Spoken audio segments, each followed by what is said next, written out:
بسم اللہ الرحمن الرحیم۔ السلام علیکم۔ آج کی ہماری کہانی ہے اصلاحی سوچ۔ ایک بادشاہ نے سڑک بنوائی اور کہا کہ لوگ اس پر دوڑیں، پھر مجھے اس کی خوبیاں اور خامیاں بتائیں۔ بادشاہ سڑک کے کنارے کرسی لگا کر بیٹھ گیا اور لوگ سڑک پر دوڑ نکلے۔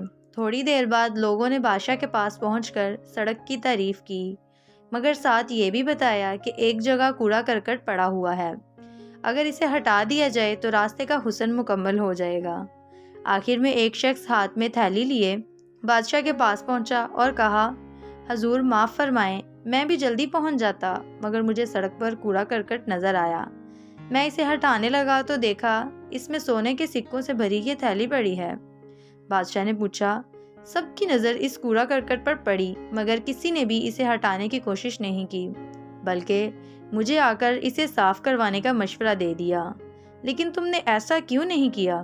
اس نے جواب دیا، جب میں نے اس عالیشان سڑک پر کوڑا کرکٹ دیکھا جو اس کی خوبصورتی خراب کر رہا تھا اور آنے جانے والوں کو بھی تکلیف ہو رہی تھی، تو میں نے سوچا کیوں نہ میں اس کوڑے کو ہٹا دوں۔ اس طرح سڑک کی خوبصورتی بھی بڑھ جائے گی اور چلنے والوں کو بھی پریشانی نہیں ہوگی۔ یہ سن کر بادشاہ بے حد خوش ہوا اور کہا، یہ کوڑا کرکٹ اور اس میں سونے کے سکوں سے بھری تھیلی میں نے ہی رکھوائی تھی، تاکہ دیکھ سکوں کہ کون صرف زبانی کلامی اصلاح کرتا ہے اور کون عملی میدان میں اترتا ہے۔ تم اس امتحان میں کامیاب ہوئے اور یہ تھیلی تمہارا انعام ہے۔ ارے نادان انسان، اچھے معاشرے کی تشکیل کے لیے صرف زبانی کڑھن کا اظہار کافی نہیں ہے، بلکہ اس معاملے میں عملی اقدام اٹھانے والا ہی لائق تحسین ہوتا ہے، ورنہ دنیا کا کوئی شخص ایسا نہیں جو سیاہ کو سفید کہے، لیکن سیاہ کو رنگین کر دینے والا لائق تحسین سمجھا جائے گا، نہ کہ صرف اس کی نشاندہی کرنے والا۔